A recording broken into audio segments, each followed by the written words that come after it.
Dad, you don't have to go, my daughter whispered, tugging at my sleeve. He doesn't like when you come inside. I looked at her, 7 years old, backpack over her tiny shoulders, brave as ever, and I smiled like it didn't kill me inside. I was about to walk into the lake house that used to be ours, now occupied by my ex-wife and the man she married just 8 months after we divorced. I'd faced warlords and mercenaries in my old life, but nothing had prepared me for this kind of ambush. I had no idea, none at all, that my daughter would say one thing inside that party that would change everything. Forever. I never liked birthdays. Not mine, not anyone else's. But this wasn't about cake or candles. This was about Lily, my daughter, and showing up for her, even when it meant stepping straight into enemy territory. I sat behind the wheel of my Audi, staring at the invitation again, cream-colored cardstock, embossed silver letters. Real fancy. Natalie Mercer Hoffman invites you to her 35th birthday celebration at the lake house. The same lake house we used to dream about. Renovate together. The one we bought for our 5th anniversary. Now it was hers and Bradley Hoffman's, the man she married 8 months after she filed the papers. You don't have to go, Dad, Lily said again, zipping up her backpack in the back seat. I can tell Mom you had work stuff. I looked in the rearview mirror at her small face. She looked older than 7. Too wise for a kid her age. And miss dropping you off? I said, shifting the car into drive. Not a chance. What I didn't say, I'd walk through hellfire to spend 5 more minutes with her. Thanks to the custody arrangement, I got Lily every other weekend and Wednesday nights. It wasn't nearly enough. Every missed breakfast, every bedtime story I didn't get to read, it built up like bricks in my chest. You know Bradley doesn't like it when you come inside, she said as we turned onto the long, winding drive through the pines. That's Bradley's problem, I said, keeping my voice calm. But my hands tightened on the steering wheel. The lake house loomed up ahead, white now, not cedar like it used to be. Natalie had painted it after the divorce. That should have told me everything I needed to know. There were already a dozen cars parked in a half circle in front. I recognized her parents' Lexus, a few old friends' vehicles, friends who'd all magically stopped calling me after the split. No one had chosen my side. Not one. I stepped out and walked around to help Lily out of the car. She was wearing a little purple dress she'd picked out herself. It had a glittery unicorn on the front. I fixed the clip in her hair before we walked to the door. The second Natalie opened it, her smile faltered. Lie, she said in a voice too high to be natural. Then she saw me. Oh, you came inside. Just dropping off the birthday girl, I said, handing over Lily's bag. Happy birthday. Before she could respond, her parents, Theodore and Diana Keller, floated in behind her. Theodore's handshake was non-existent. Diana's glare was sharp enough to slice drywall. And then, the man of the hour showed up, Bradley Hoffman. He placed his arm around Natalie's waist like he was planting a flag. Vaughn, he said. Bradley, didn't expect to see you here. Thought maybe you'd finally learn to take a hint. I smiled, the way you smile when you want to punch someone through drywall. Didn't want Lily walking in alone. You've seen her. She's fine, Diana snapped. No need to linger. Then it happened. Lily, who'd been quiet this whole time, looked up at me and tugged my sleeve again. Dad, we need to leave. I froze. She wasn't whining, wasn't playing a game. Her face was pale, her eyes wide, serious, scared. Not feeling good, sweetheart? I asked, crouching to her level. Something's wrong, she whispered. We have to go. Now. The room got quiet. Real quiet. What's wrong with her? Natalie asked. She's probably tired, Bradley said, waving it off. Kids act out sometimes. Lily shook her head. Her hand was trembling as it slid into mine. We're leaving, I said, standing up. I'll bring her back tomorrow. You don't get to just change the schedule? Natalie protested. The kid's sick. Let him go, Theodore barked, already reaching for his phone.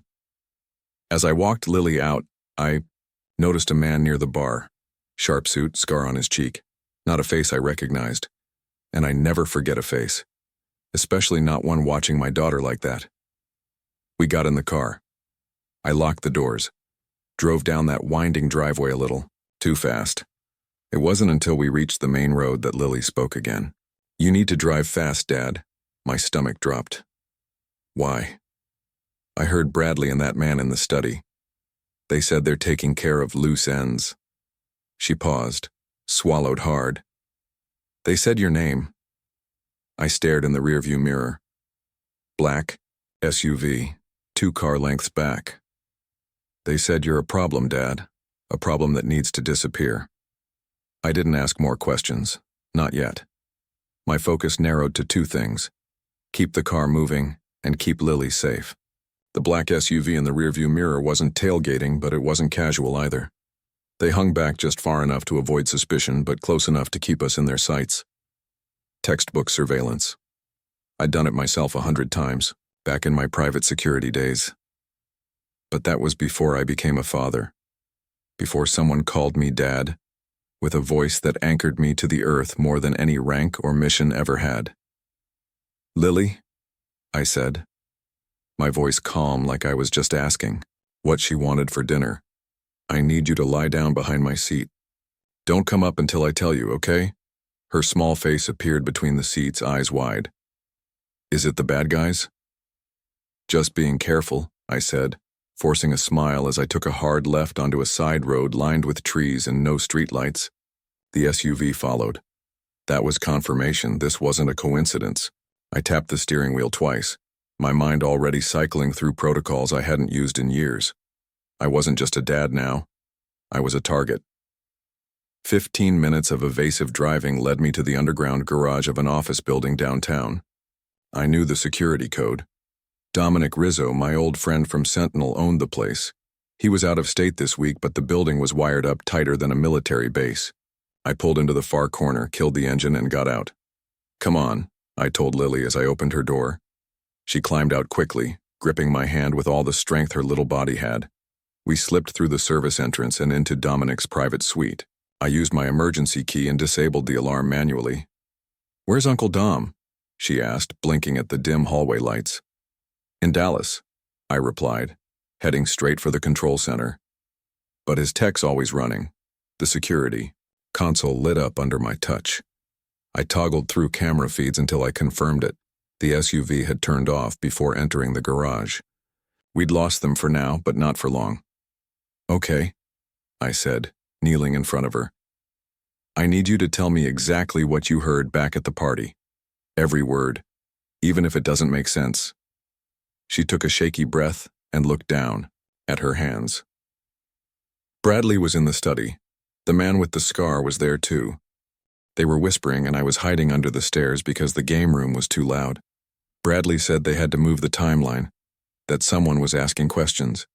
He said you were a problem and they'd handle it tonight. My blood ran cold. She wasn't making this up. Her words weren't dramatic or exaggerated. She was repeating what she heard. "And they talked about a lady named Portia," Lily added softly.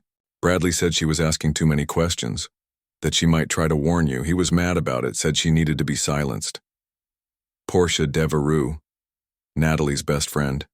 She'd been quiet after the divorce, but reached out to me once 3 months ago. Said she needed to tell me something. We met at a coffee shop.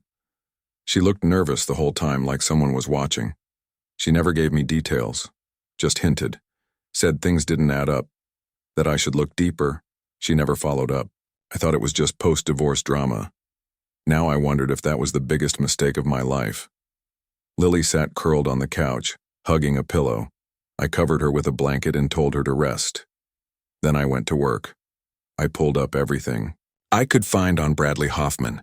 At first glance, his digital footprint checked out. Investment advisor, clean finances, married Natalie, stepfather of 1. But after digging deeper, cracks appeared. Employment gaps, frequent address changes, and then something that stopped me cold. There was no digital record of Bradley Hoffman before 2015. People don't just appear out of nowhere unless they're hiding something. Or someone. Next, I ran checks on Theodore Keller, Natalie's father. I found 2 sealed investigations from the SEC and DOJ linked to suspicious international wire transfers. Both cases mysteriously closed without charges, and both lead investigators transferred within months. By midnight, my gut told me I'd only scratched the surface. So I made 3 calls. One to my sister Renee to come get Lily and take her to our family's lakeside cabin, off-grid and safe. One to my attorney to document the situation, and one to someone I hadn't spoken to in years, Franklin Wells, a former CIA analyst and the best forensic bloodhound I knew. Just as I was packing a go bag from my condo, a bag I hadn't touched. Since I left Sentinel Security, my phone buzzed with a new message, blocked number, 1 sentence. Portia Devereux found dead in her apartment. Apparent suicide. Police involved. Watch yourself. I stared at the screen for a full minute. The only people who could have sent that were from my old life. People who listened to police bands and scraped metadata like breathing. Portia didn't kill herself. I didn't need an autopsy to know that. She tried to warn me. Now she was gone. I powered down my primary phone and replaced it with a burner. My Glock 19 slid into the holster under my jacket like it never left. I pulled on the old jacket with the reinforced lining and slipped the flash drive necklace around my neck. Every instinct I had screamed the same thing. This wasn't about divorce or custody. This was a takedown, a covert operation disguised as a second marriage. Someone wanted me gone, but I wasn't disappearing. Not now. Not with my daughter in the middle. As I looked out over the city from my 14th floor condo, lights blinking in high rises and sirens in the distance, I felt something I hadn't in years. Purpose. The rules had changed. They'd taken out Portia. They'd watched my daughter, and now they were coming for me. But I wasn't just someone's ex-husband. I was Vaughn Mercer, and I was going to burn their world to the ground.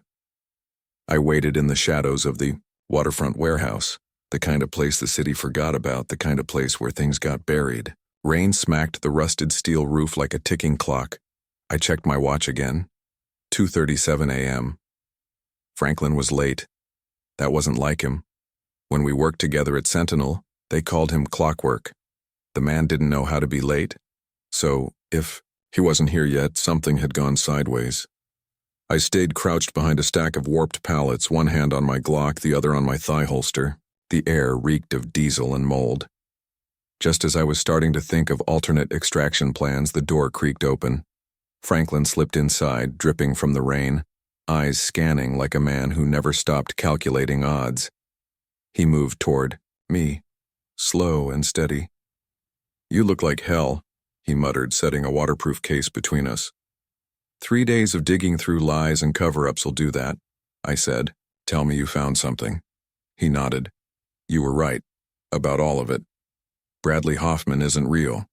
His real name is Preston Rayburn, former financial operations lead for a black contractor called Obsidian Solutions Group." I stared at him. That name rang in my head like a church bell during a funeral. "Never heard of them." "You weren't supposed to," he said. "They don't show up on any formal registry. They operate in shadows between government ops and private interests, off-book missions, arms deals, money laundering, human leverage, you name it." I took a breath, steadying the cold fire building in my chest. "Natalie?" "Still unclear," he said. "Her connection is tangled. Either she got in too deep and couldn't get out, or she was part of it from the jump." He tapped the case. "Everything's in there, bank accounts, offshore transfers, private jet manifests. Enough to light up 3 agencies and destroy 4 careers. And Vaughn..." He paused, his eyes darker than I'd ever seen them. "Portia didn't kill herself. The ME's first pass found defensive wounds, bruises on her arms. They staged it. I already knew, but hearing it confirmed dropped something heavy in my gut. She tried to help me. That got her killed. There's more," Franklin added. "Obsidian's preparing for something big. Massive fund transfers, IDs being wiped, clean passports issued for multiple people, including Natalie, and a minor. Your daughter's birth date matches one of the listed files. They're planning to vanish. Soon. I clenched my jaw so hard it hurt. My hand drifted to the flash drive around my neck. Where were they headed? Sao Paulo. Private jet scheduled to leave in 72 hours. From there, destination unknown. I closed my eyes for a moment. If they were planning to take Lily, they were going to do it without warning, under a clean name, with a new history. And I'd never find her. You need to go to the FBI, Franklin said. This is bigger than any personal vendetta. I shook my head. By the time they move, file warrants, coordinate agencies, my daughter will be halfway to some country that doesn't have an extradition treaty. No, this ends now. I end it. He hesitated. What's your play? I opened the case and started flipping through the files. A name caught my eye. Malcolm Reeves, head of security, former special forces, dishonorably discharged for behavior not even his unit would defend. A man trained to eliminate problems quietly. A man Lily saw with Bradley in the study. I looked back at Franklin. We start tonight. He handed me a second drive. Security footage, Portia's apartment. Reeves walked in at 11:42 p.m., walked out at 12:17. Her time of death is between 11:30 and 12:30. If the Bureau wants confirmation, they've got it. And Vaughn, he added as he turned toward the door. Natalie, if she's been playing both sides, be ready for her to break in either direction. I nodded once. Thank you. You don't thank ghosts, he said, and vanished back, into the storm. I stayed in that warehouse until dawn, reviewing every file, every transaction, every cold thread that led back to the people who thought they could erase me. And then I found it. A folder inside the drive labeled Leverage. Clicked through. My hands went ice cold. Photos of me and Lily, at the park, outside school, through the windows of our condo. Different days, different angles. Some taken from rooftop distance, some close enough to smell her shampoo. They weren't just watching. They were planning to use her. As bait. As a shield. Or worse. That's when I made my vow. These people wouldn't face trial. They wouldn't get bail. They wouldn't walk free on some technicality. They would face me, and I wouldn't be swift. I wouldn't be merciful. The first call I made was to Gabriela Costa, a former Intel analyst who now worked freelance. I needed background on the airfield, on Reeves, and on every name connected to Obsidian. The second call was to a man in Lisbon who owed me a favor. I told him to start the clock. By noon, the plan was in motion, and by nightfall, the first strike would land. Not from the front, from below, from the places they forgot to watch. I wasn't fighting for a flag or a contract anymore. I was fighting for my daughter, and for the truth they buried in a shallow grave with Portia Devereux. Let them come. I'd be ready. The meeting spot was Westlake Park, public, open, just enough civilians around to make an ambush look like a freak incident. But I knew what it was. A setup. The kind that starts with calm words and ends with blood in the grass. Natalie texted back almost instantly when I told her we needed to talk. Alone. About Lily. I made it clear if she didn't show without backup, I'd dump everything I had into the hands of the FBI, the IRS, and a couple of hungry journalists who lived off conspiracy and caffeine. She said she'd come. I knew she'd lie. I knew Bradley would never let her walk into a meeting with me without protection. So I turned the table the same way I'd done 100 times overseas. I arrived, 90 minutes early, and set the perimeter. 2 operatives from my old network posing as joggers stationed at the east and west paths. One on a bench near the fountain with a newspaper and a concealed lens. Gabriela monitored comms from a black SUV parked 4 blocks away. I was watching them before they even realized I was on site. Natalie walked in at 2:55, designer sunglasses. Perfect hair. Calm like it was any other afternoon. But her shoulders were stiff. Her body language screamed she knew the rules of this game. She sat on the bench by the fountain and waited. 30 seconds later, a man took a seat at the far end of the park. Athletic build. Dressed like he didn't want to be remembered. His eyes never left her.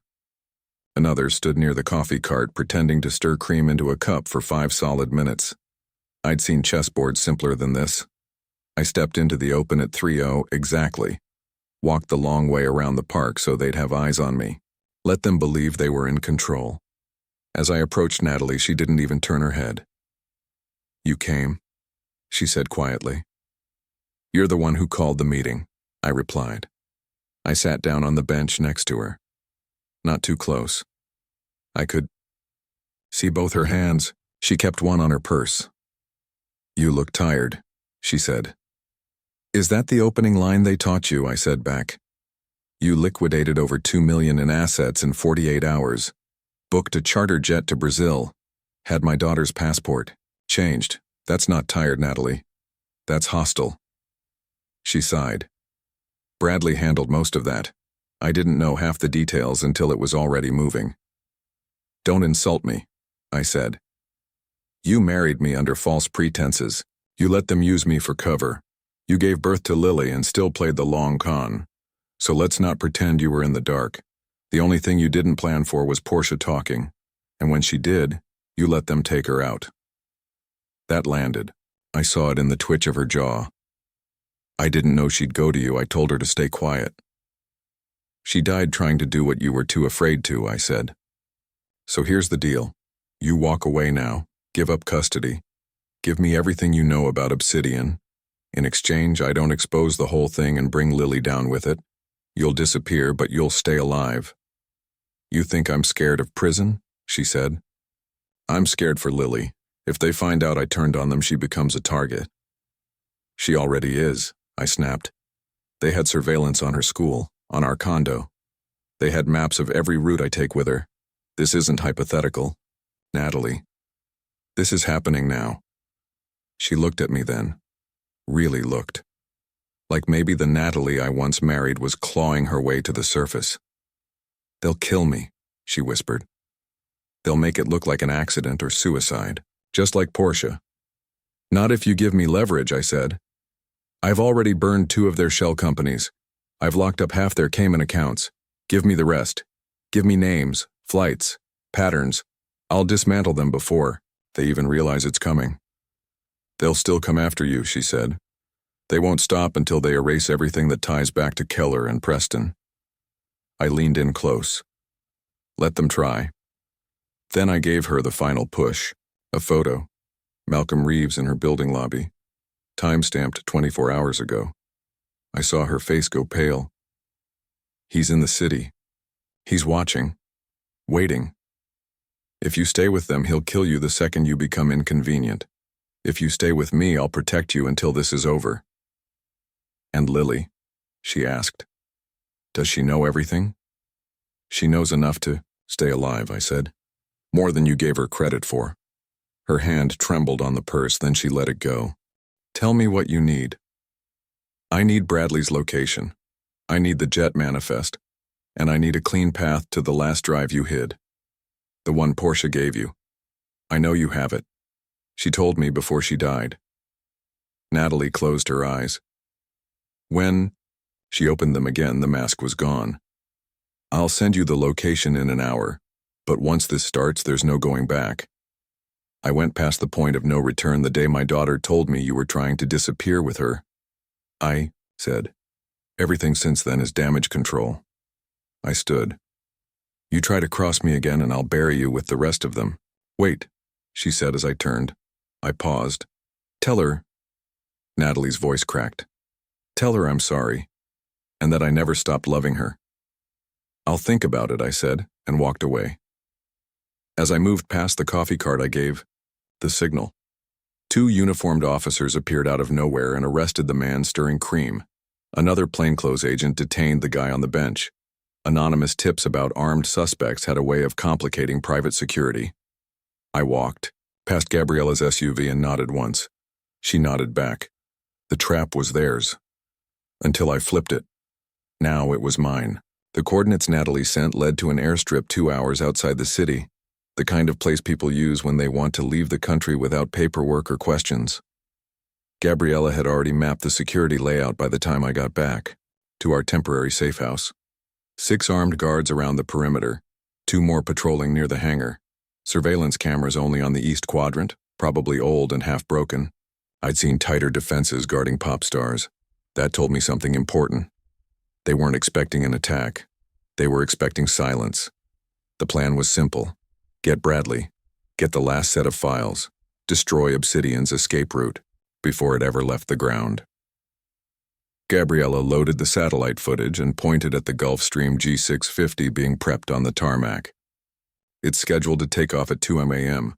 Sao Paulo is the cover destination. No passenger logs filed yet, but I guarantee your ex-father-in-law and Bradley are on it. I nodded. And Natalie? Still in the hotel room. Surveillance? Confirms. 2 agents on her now. She's not going anywhere. What about Reeves? Gabriella hesitated. Dark. Too quiet. But before he vanished, I picked up signal pings tied to burner numbers linked to these 3. She tapped 3. Images, former military, former Obsidian, all killers. You think he's assembling a team? I asked. I think he already has one, she said. And based on movement patterns, they're already in the city. I stared at the hangar map. My heart beat steady. I could feel it in my ribs like a countdown. I'm not going in loud, I want it clean, quiet, fast. Gabriella smiled. That's why I already shut down their comms. At 12:30 a.m., I approached the airfield from the western tree line. The darkness worked in my favor. The guards were facing the wrong direction. Their confidence would be their mistake. My earpiece crackled. Gabriella's voice calm and crisp. Perimeter team moving east. You're clear on the south entrance. For 90 seconds. I moved fast and low past a stack of empty cargo crates. No sound, no light, just breath and steel. I disabled the first 2 with chokeholds. No killing. Not yet. These were pawns. The real targets were inside. Through the narrow office window, I spotted Bradley pacing, his face flushed, his phone to his ear, probably trying to stall someone higher up the chain. Obsidian didn't like noise, and tonight had been anything but quiet.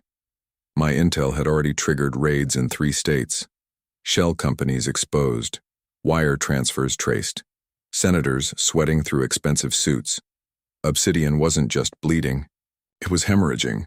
Gabriella's voice returned. They're accelerating departure, just moved the plane to hot standby, they're panicking. Good, I said. Let them. I slipped inside the side entrance of the hangar, past the rows of crates and fuel drums. I counted 4 guards near the jet. Bradley was still yelling into his phone, and then I saw Natalie, walking beside him, calm, focused, no cuffs, no restraint. My stomach twisted.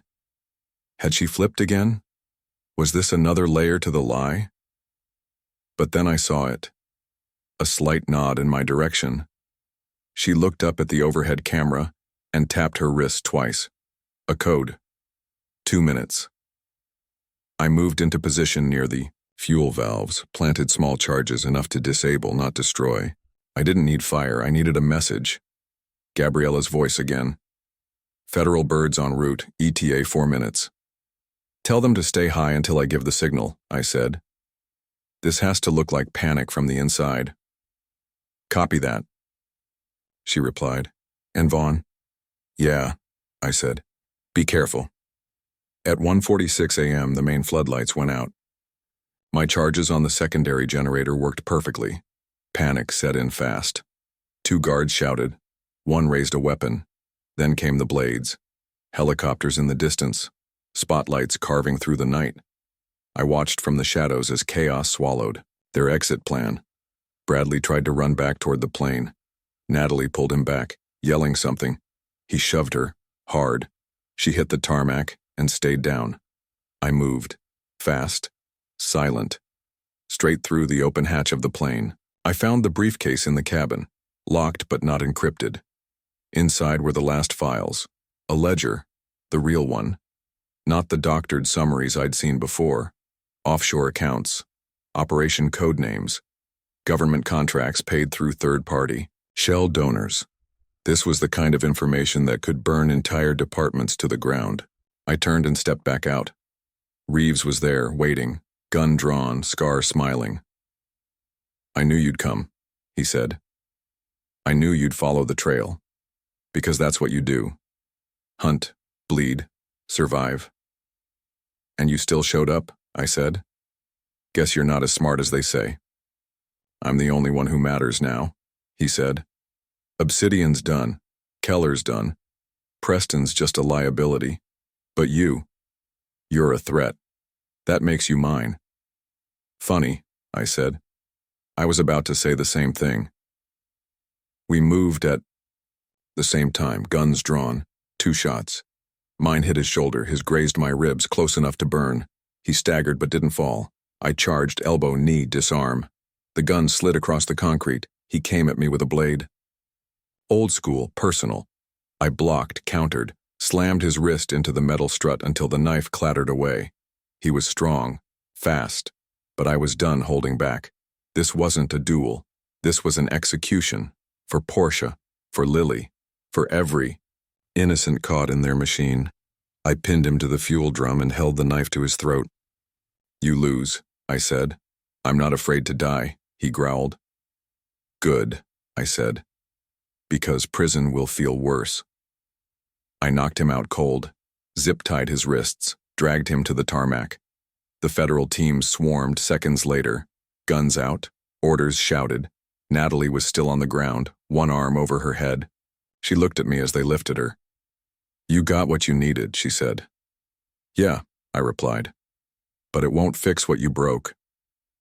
I handed the briefcase to the lead agent. Everything's in here. Names, accounts. You'll need clearance, beyond your pay grade. And you? The agent asked. I'm going home, I said. With my daughter. As dawn broke over the hangar and smoke curled from the busted generator, I walked away from the fire I started. Quiet. Focused. Alive. 3 weeks after the raid at the airstrip, I stood on the porch of our new home in northern Michigan, surrounded by woods that swallowed sound and skies so quiet they didn't feel real. Lily was inside with her golden retriever puppy doing homework, at the kitchen table while my sister Renee prepped dinner. It looked like peace. It sounded like peace. But peace is fragile when your past still breathes. I checked the perimeter for the 3rd time that morning, then logged into the encrypted network Gabriella set up for me. Obsidian's collapse had gone viral in the intelligence world. A dozen shell companies exposed, 4 senators under investigation. Keller already pled to a reduced sentence in exchange for his cooperation. Preston Rayburn, better known as Bradley, was still awaiting trial and still pretending he didn't know where the money came from. Reeves survived. The bullet in his shoulder missed every major artery, but the charges they stuck him with guaranteed. He'd rot for life in a supermax cell. Natalie testified. Everything. From how they recruited her to how she was ordered to marry me. Her deal kept her out of prison and in witness protection. Her location was unknown even to me, but once a week I got a report confirming she was alive. She asked about Lily in every update. She wrote a letter I hadn't given my daughter yet. The psychologist said wait until she's older. Let her decide when and if she wants to read it, so I kept it sealed. In a drawer, next to the flash drive that had brought the entire empire down. I walked back inside and smelled rosemary and garlic. Renee smiled at me and wiped her hands on a towel. You're patrolling again, she said. Habit, I replied. Reeves is locked up. Bradley's toast. You can breathe, Vaughn. Lily's safe. Safe doesn't mean unwatchable, I said. I glanced toward the kitchen table. Lily looked up and grinned when she saw me. Hey, Dad, did you see Ranger sit? The puppy barked once on cue and wagged its tail like a maniac. Best guard dog ever, I said as I ruffled her hair. She laughed, a sound I would do anything to protect. That night, after I tucked her into bed, she asked a question I knew was coming. Will I ever see Mom again? I sat on the edge of her bed and thought about how to answer. I promised myself I wouldn't lie to her. Not like her mother did. I don't know, sweetheart, I said. Right now, Mom's working with the police. She can't come visit. But maybe someday when you're older, if you want to see her, we'll talk about it. She looked at the ceiling and picked at her blanket.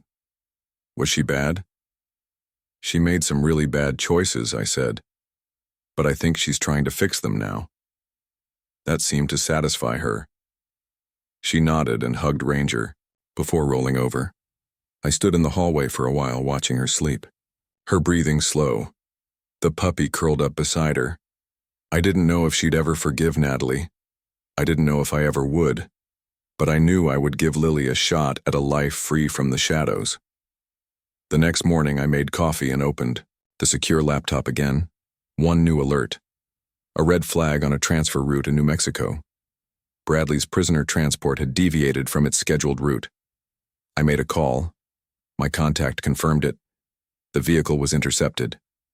2 federal marshals. Killed. Preston extracted. Gone. No trail, just like before. Gabriella called me an hour later. It wasn't a rogue operation, she said. It came from inside. Someone buried in the DOJ or higher. They wanted him out before he flipped. Is Lily in danger? I asked. Not right now. Whoever pulled this move didn't do it to come after you. They did it to silence him. Internal damage control. How long before he becomes a threat again? I asked. If he ever does. She said. He's not a soldier like Reeves. He'll vanish into a hole and hope the heat dies down. But if he resurfaces, I said. You'll know first, she promised. 2 days later, I received an anonymous message from a secure satellite relay. 3 words. Rayburn terminated. A code phrase. Meaning Bradley was dead, executed by his own people. Another loose end cleaned up by the same hands that built him. The story could have ended there. But life doesn't work that way. I still checked the locks every night. Still scanned the forest with night vision twice a week. Still had Renee run emergency drills with Lily every month. Because the moment you stop preparing is the moment you lose what matters. I learned that too late to save my marriage. Too late to save Portia, but not too late to save my daughter. There are things you don't come back from. Being used, betrayed, watched, lied to by the person you built a life with. But the thing about fire is it doesn't just destroy. It purifies, it reshapes. And now from the ashes of everything they tried to steal, I built something stronger. I built a place where Lily can be a kid again. Where she can dream without fear. Where no one touches her without going through me first. If you're watching this and you're in a situation where things don't feel right, listen to your gut. Ask questions. Don't wait until it's too late. And if someone tries to make you feel crazy for sensing danger, trust yourself even more. Because sometimes the people closest to you are the ones hiding the sharpest knives. And sometimes the safest place you can ever be is not behind the biggest wall, but beside the one person who would burn the world down for you. I'm Vaughn Mercer, and this is not just my story. It's a warning. Protect what matters. Love without blinders. And if you ever have to fight to keep your child safe, fight like the whole world is watching. Because someday, it will be. If this story meant something to you, if it opened your eyes or made you feel less alone, hit that subscribe button and stay with us for the next one. There's more to uncover, more lives to protect, and more truth to tell. I'll be right here when it's time. You're not alone, not anymore.